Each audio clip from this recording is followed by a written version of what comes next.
un análisis post-hoc del oral. Eh, digamos que inicialmente voy a hacer una pequeña introducción y voy a hacer unas preguntas que voy a tratar de responder a través de la actividad. Entonces, las preguntas que surgen a través de o después de la publicación del oral son en quién uno debería usar tofacitinib o los JAK en general, en quién no debería usarlos, cuál es el grupo de mayor riesgo con el uso de tofacitinib o con el uso de JAK. Digamos que hasta ahora el warning de la FDA es a todos los JAK, a pesar pues que eso tenga sus detractores.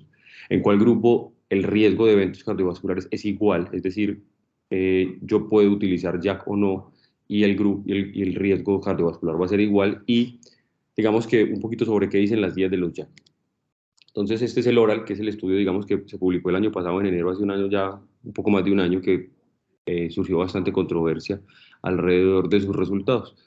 Digamos que a manera introductoria les voy a recordar algunos de los características del estudio. Es un estudio aleatorizado 3B4, fue abierto, de no inferioridad y de seguridad. Se realizó entre marzo de 2014 y julio de 2020, y la población objetivo o la población target era artritis, pacientes con artritis reumatoide activa a pesar de estar en tratamiento con metotrexate y tener como punto importante 50 años o más. Adicional a esto, debían tener al menos un factor de riesgo cardiovascular adicional. Estaba incluido tabaquismo, hipertensión, dislipidemia, diabetes, antecedente familiar de enfermedad cardiovascular, enfermedad extraarticular en el caso de la artritis reumatoide, y enfermedad coronaria, antecedente de enfermedad coronaria o equivalentes, que ese es un dato muy importante, como verán más adelante.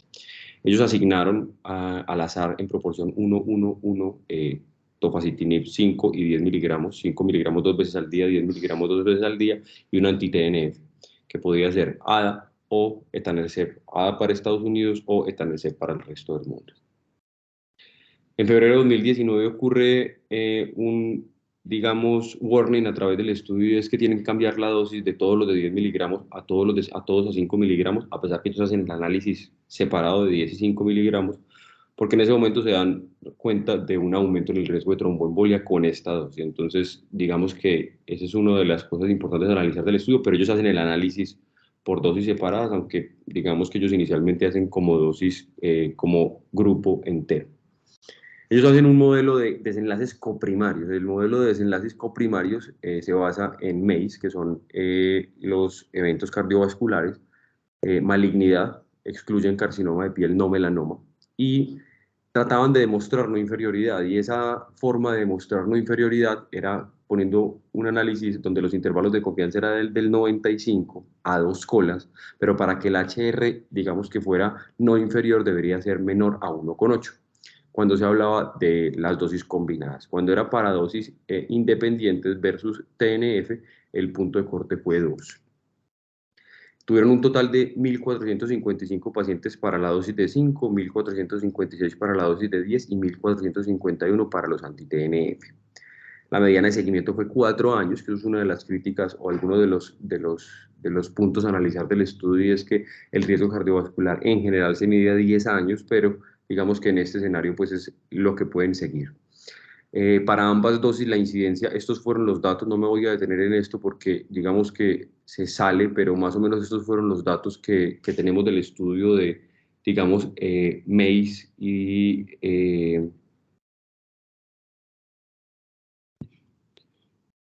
incidencia de cáncer con los diferentes medicamentos y los HR, y esta es la tabla número 1, que más adelante profundizaré en ella cuando volvamos a analizar el post-hoc, que es el objetivo del día de hoy. De nuevo, estos son algunos de los desenlaces. Ellos muestran, digamos, que cuando combinaban las dosis superaba el 1,8 y el 2, entonces esos fueron uno de las críticas del estudio, a pesar de que pasara la unidad. No me voy a detener en esto. Entonces, el día de hoy les traigo entonces un análisis post-hoc del oral, que es bien interesante porque es solamente, digamos, dirigido a la parte cardiovascular. Es bien conocida que artritis reumatoide versus la población general tiene un riesgo cardiovascular elevado. Esto secundario a la inflamación, además de los factores de riesgo tradicionales. Y ellos buscan hacer un análisis post-hoc, donde solo se guían en los MACE de los pacientes que en el estudio oral fueron tratados para artritis reumatoide con las características previamente mencionadas. ¿Qué es lo interesante o qué es lo importante? En los métodos ellos claramente describen cómo evaluaron el riesgo cardiovascular y el historial de riesgo. Y eso es una cosa controvertida en artritis reumatoide porque solo hay una guía que más adelante voy a, digamos, a mencionar, donde se habla de 1.5 aumentar el riesgo basal según el método que se utilizó para calcular. Ellos debían analizar si el paciente tenía historia de enfermedad cardiovascular, y eso es muy importante, es decir, si el paciente había tenido enfermedad coronaria, había tenido un ataque cerebrovascular o había tenido enfermedad cerebrovascular. Y calculaban el riesgo cardiovascular a 10 años mediante una ecuación de cohortes agrupadas que es la AS-CVD, y a ese puntaje que ellos les daban era se multiplicaba por 1.5, y esa era la definición del riesgo cardiovascular del paciente individual. ¿Y cómo definían el riesgo? Alta más de 20, intermedia entre 7,5 y 20, límite entre 5 y 7,5 y baja menor a 5. Esto es muy importante porque luego de analizar los pacientes que tienen antecedente de equivalente coronario, ellos hacen un análisis de esta definición de riesgo. Entonces, esto es lo que se considera evento cardiovascular. Entonces, en cuanto a enfermedad coronaria, tener una angina o un infarto, tener diagnóstico de falla cardíaca o angina estable y haber tenido un procedimiento coronario.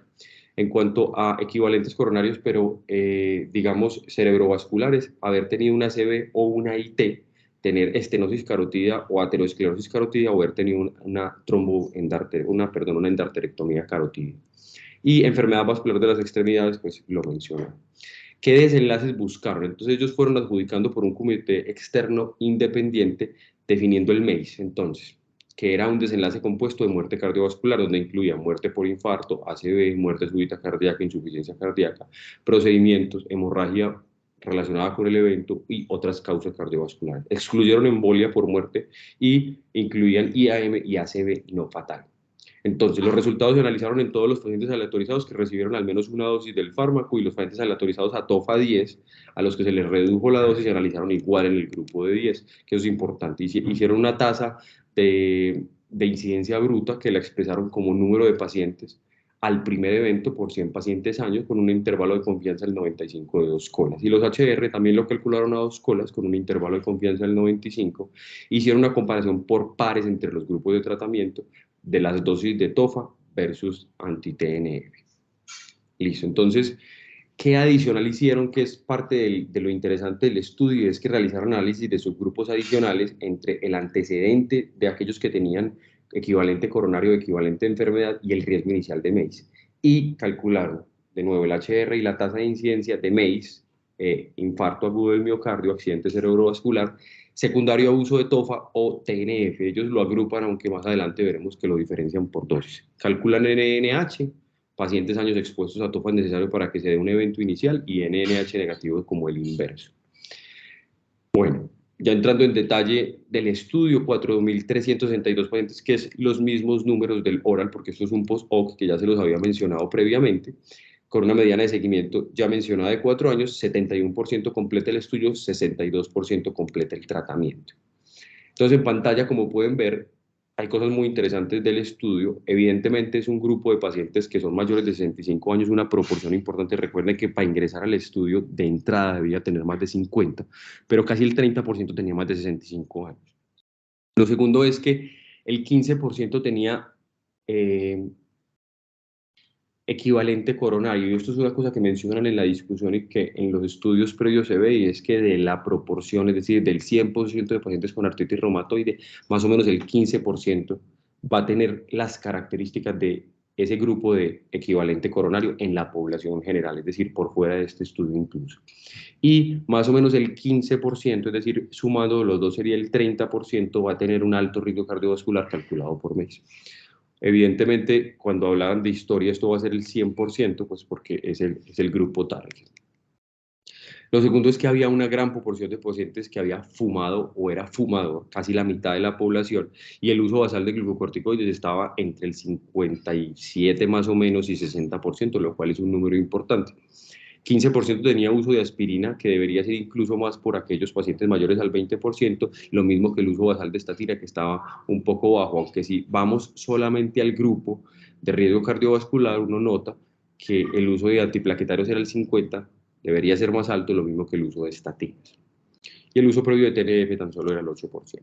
Entonces ellos mencionan que los grupos estaban bien equilibrados, el 14.7% de los pacientes tenía antecedente de un equivalente coronario, y cuando hacen el análisis ellos mencionan que aquellos pacientes que tenían más probabilidad de estar en ese grupo eran los mayores de 65 años de entrada. Ser mayor de 65, hombre, fumador o tener diabetes 2 o dislipidemia tenía más riesgo de tener un equivalente coronario, algo pues que está escrito claramente en la literatura. Entonces los resultados se los voy a mostrar en las siguientes tablas que ellos mencionan en pantalla, donde digamos que voy a analizar en parte cada uno de los desenlaces. Entonces, el desenlace coprimario, les recuerdo que ellos mencionaban, donde incluían entonces dosis de 5, 10, las dosis combinadas y TNF. Cuando ellos calculan los HR en este escenario, entonces uno nota que los HR no son mayores a 2 y que cruzan la unidad. Son dos de los puntos que hay, pero sí demuestran mayor riesgo. Cuando uno ve los números, uno se da cuenta que realmente es baja el número de eventos, 2,5 versus 3,4, pero definitivamente son más altos en el grupo de tofacitinib, tanto en dosis combinadas como en dosis individuales. Y nota que la tasa de incidencia realmente es baja. De 5.166 pacientes, 4.000 o 10.000, realmente el número de eventos estuvo cercano al 1, tanto en dosis combinadas como en dosis individuales, pero definitivamente es mayor que en el grupo de anti-TNF. Digamos que este es el grupo grande donde se incluyen todos los pacientes y eso es muy importante, pero cuando empiezan a hacer el análisis de subgrupos que ellos plantearon desde un principio, muestran lo siguiente. Entonces, cuando hablamos de muerte cardiovascular, los eventos aún son más raros. Ya hablamos ni siquiera de un evento por cada 5.218 pacientes. Los HR siguen siendo mayores a la unidad, pero no mayores a 2, y realmente los eventos, cuando uno ve, fueron poco frecuentes. Mismo ocurre con muerte súbita, cuando uno ve los análisis de la tasa de incidencia, y mismo ocurre con el MACE no fatal, donde ya los números se acercan mucho entre anti-TNF y los JAK. Entonces, digamos que cuando analizan el grupo grande completo, uno se da cuenta que sí hay una diferencia, pero esa diferencia se va estrechando a medida que van haciendo los análisis por cada uno de los desenlaces. Finalmente, aparentemente lo que jala gran parte de los desenlaces es tener un infarto no fatal, donde sí es superior el HRA2 y donde el número de eventos, a pesar de que es bajo, sí tiene una diferencia, ya digamos incluso sin cruzar por la unidad del HR. En cuanto a ACV, realmente ellos mencionan en el estudio que el número de eventos fue muy bajo, entonces que el análisis de este escenario es difícil y como pueden ver no tuvieron ni siquiera una ACV fatal en ninguno de los escenarios. Entonces de manera inicial ellos dicen el riesgo de MACE en pacientes con antecedente de evento cardiovascular es diferente y eso es lo que les voy a mostrar, porque acabamos de mencionar el análisis completo de todos los desenlaces, pero cuando se van ya directamente a aquellos pacientes que tienen evento cardiovascular previo y diferencian las dosis de TOFA y de TNF, ya uno empieza a ver que los números son diferentes.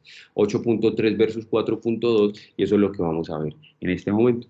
Entonces ellos hacen un análisis donde incluyen población completa, población con antecedente de riesgo cardiovascular con evento cardiovascular, perdón, y población sin antecedente de evento cardiovascular. Y aquí es donde se ven las diferencias del estudio. Entonces, aunque de nuevo el número de eventos fue bajo, ya sí se nota una diferencia más marcada. Y algo bien interesante es que ellos calculan los NNH, como había mencionado. Estos son los mismos números de acá hacia atrás, lo que ya les había mencionado. De acá hacia adelante es cuando empieza a ver las diferencias. Y es que ya empiezan a mostrar que el NNH para presentar un evento nuevo en los pacientes con JAK versus los TNF ya empieza a ser 567, 319 y 402. Y cuando uno ve esos números en población completa, uno dice, bueno, los números no son tan grandes. Ahí hay un punto que ellos mencionan y es que para ellos calcular el NNH a 5 años simplemente dividieron entre 5 la población que les había dado. Y eso puede ser criticable desde el siguiente punto de vista. Hoy, cuando yo ingreso al estudio y tengo 60 o 65 años, soy desde el punto de vista cardiovascular diferente a la persona que en 5 años voy a analizar y solo dividir eso, digamos que probablemente sea lo estadístico adecuado, pero no va a demostrar realmente los cambios que puede haber en una población. Es decir, yo de hoy a dentro de 5 años puedo tener ya diabetes, puedo haber hecho hipertensión, puedo haber tenido mayor uso de glucocorticoides, entonces solo dividir y solo analizar ese NNH por solo dividir, yo creo que no es lo óptimo y no va a demostrar. Y eso es lo que uno ve ya cuando empiezan a analizar el grupo de pacientes con antecedentes de evento cardiovascular. Y es que acá los números empiezan a caer y el número de NH, aunque 80 sigue siendo un número alto, cuando lo dividen a 5 años ya uno empieza a notar que 16, 15 y 16 es un número o un NH muy bajo, y entonces aquí es cuando el grupo de pacientes de Jack probablemente uno no quisiera utilizarlos en este grupo de pacientes, es decir, en aquellos que tengan un antecedente de evento cardiovascular, porque el NNH a un año va a ser 80, pero a 5 años va a ser mucho menor a pesar de lo que les acabo de mencionar. Y cuando analizan el grupo de pacientes que no ha tenido eventos cardiovasculares, aún sin dividir por el riesgo cardiovascular, los NNH son muy altos, 4.300, 620 y 1.103. Entonces, probablemente este sea el grupo en el cual uno no tenga preocupaciones para usar JAK. Y aquellos pacientes que tienen un evento cardiovascular previo, sea el grupo en el cual uno no quisiera utilizar JAK a menos que no tenga ninguna opción adicional. Estas son las curvas de Kaplan-Meier donde claramente se separan el riesgo de MACE en pacientes con antecedente de evento cardiovascular. Las curvas se separan a 72 meses claramente de manera incluso muy temprana, desde el año o los 2 años. Y estas son las curvas de aquellos pacientes que no han tenido evento cardiovascular, donde las curvas son bastante parecidas, que son lo que les acabo de mostrar. Que además ellos hicieron bastante interesante, y es que, de nuevo, MACE en población general, estos son los datos que ya les mostré, MACE en pacientes con evento cardiovascular, estos son los datos que ya les mostré, pero lo que hacen es que con esa forma que ellos calcularon el riesgo cardiovascular en aquellos pacientes que no habían tenido eventos, ellos hacen el mismo análisis. Y aquí hay cosas bien interesantes, y es que el HR, a pesar de tener más del 20%, es decir, tener varios eventos, varios factores de riesgo y que la multiplicación sea por 1.5 les dé mayor de 20, el HR realmente no es tan alto. Lo mismo que pasa con la tasa de incidencia, a pesar de que es un poco más alta que lo que habíamos mostrado en población general sin calcular esta muestra. Entonces esto es bien interesante porque ni siquiera se cumple lo de los JAK en aquellos pacientes con eventos con riesgo muy alto. Cuando bajan a intermedio las tasas caen, y aquí hay un dato que ellos mencionan que no quedó muy claro y no le dan una explicación, y es que les dio 2.71 en población de bajo riesgo con tofacitinib de 10 miligramos, dosis que no usamos, entonces no hay mayor preocupación. Y empiezan a hacer una división o empiezan a analizar cada uno de los eventos ahora por infarto. El que les dio de nuevo, se acuerda que les había mostrado al principio que infarto no fatal fue uno de los que les dio, llamativamente les da en los de riesgo intermedio, pero no en los de alto riesgo, tampoco le dan una explicación clara en la discusión, y en los de bajo riesgo. Con esto lo que quiero mostrar es que están en aquellos pacientes con riesgo, al menos intermedio o alto, sí hay mayores eventos, pero no se comportan similares a aquellos pacientes con antecedente de riesgo cardiovascular. Con stroke, lo mismo, con ataque cerebrovascular, perdón, lo mismo. De nuevo los datos anteriores y ahora los datos divididos por riesgo alto, intermedio y bajo, donde los HR realmente son bajos y la tasa de incidencia realmente es baja. Entonces ellos concluyen, y esta es la conclusión mía, ya les voy a mostrar algo que hice adicional, y es que en este análisis post-hoc se ve aumento en el MACE en dosis de 5 y 10 miligramos frente a TNF, donde se observa principalmente en pacientes con enfermedad cardiovascular aterosclerótica, que además muestran ellos que el riesgo de MACE no apareció diferente en 5 versus anti-TNF en pacientes sin antecedente de ataque de enfermedad coronaria, pues de equivalentes.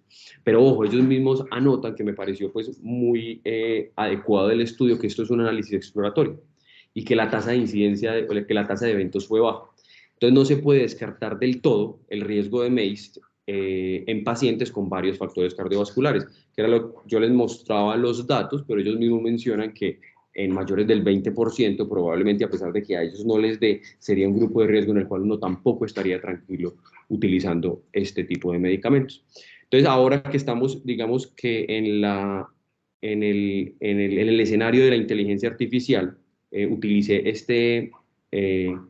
esta parte de la inteligencia artificial que es el SSI Space, que uno puede subir el artículo, y a medida que está leyendo el artículo le puede empezar a hacer preguntas al artículo, pues a la inteligencia artificial ella responde basado en el artículo, le explica las tablas, le puede preguntar cosas desde el punto de vista estadístico y de epidemiología. Entonces yo le hice, la primera pregunta que le hice es, desde el punto de vista epidemiológico, ¿este estudio está bien realizado? A lo que me responde la inteligencia artificial que la metodología utilizada en este estudio parece estar bien hecha, que los investigadores realizaron un análisis post-hoc de del ensayo oral y evaluaron el riesgo cardiovascular, que el tamaño de la muestra fue lo suficientemente grande, porque incluyó un gran número de pacientes y que eran pacientes mayores de 50 años y que todos tenían al menos un factor de riesgo cardiovascular. Entonces, digamos que ahí la inteligencia artificial responde que este post-hoc está bien realizado, que además calcularon los cocientes de riesgo de la población general y aquellos que tenían antecedente cardiovascular, pero que sin embargo siempre va a haber limitaciones a la hora de interpretar los resultados por ser exploratorio debido al bajo poder estadístico y por lo tanto hay que tener en cuenta que cualquier exceso absoluto en el riesgo de mortalidad nunca va a ser poco. Que además, ellos dicen que faltan los valores de P estadísticos significativos que limitó las conclusiones extraídas por interacciones entre los subgrupos analizados más a fondo. Sin embargo, ellos dicen que el documento proporciona información valiosa sobre el riesgo de MEIS asociados con los diferentes medicamentos que se utilizan para tratar AR. Y según la evidencia del mundo real recopilada a través de ensayos clínicos, como la vigilancia del oral, que puede ayudar a los médicos a tomar decisiones informadas sobre las estrategias de gestión de la atención de pacientes a futuro. Entonces él concluye que TOFA es un medicamento utilizado para el tratamiento de AR que tiene mayor riesgo de MEIS en comparación con TNF, principalmente en aquellos pacientes con enfermedad cardiovascular aterosclerótica. Sin embargo, entre personas sin esos antecedentes, pero que tenían otros factores de riesgo prevalente y que no estaban tomando el fármaco 2 veces al día, no mostraron tanta diferencia. Entonces ellos dicen, a pesar del análisis exploratorio, esto muestra los desenlaces. Y que es importante señalar que esto es un análisis post-hoc y que es exploratorio y que tiene bajo poder estadístico, que era lo que habíamos mencionado previamente. Yo, con respecto al artículo, tengo, pues, no tengo mayores reparos, pues lo revisé con un amigo que es epidemiólogo cuando pues, empecé a hacer el análisis porque me pareció que tenía la parte estadística un poquito compleja. Y realmente el estudio está bien hecho, lo mismo muestra la inteligencia artificial, y con respecto a las conclusiones, tengo dos puntos importantes. Uno es que cuando estábamos en el Congreso colombiano, Aletaja dejó un mensaje muy claro con respecto al uso de Jack, y es que él decía que a pesar de que esto es un RCT, y es un solo RCT que ha mostrado esto y que tenemos gran parte de evidencia de vida real, hemos migrado que solo el RCT es importante y que la vida real no ha mostrado lo mismo o no ha mostrado tanta diferencia. Entonces él dejaba eso como en el tintero. Y que definitivamente en estos pacientes uno lo que debe perfilar, y las dos guías que hay recientemente publicadas, Ebular y ACR, son diferentes en cuanto a este punto, y es que ACR es un poquito menos estricta y ellos dicen puede ser utilizado en, digamos, como primera línea, tenga en cuenta perfilar su paciente si es mayor de 50 o 65 años y tiene factores de riesgo cardiovascular. Y digamos que la guía Eular sí ya lo pone como en un segundo escalón después de la terapia biológica. Muchísimas gracias.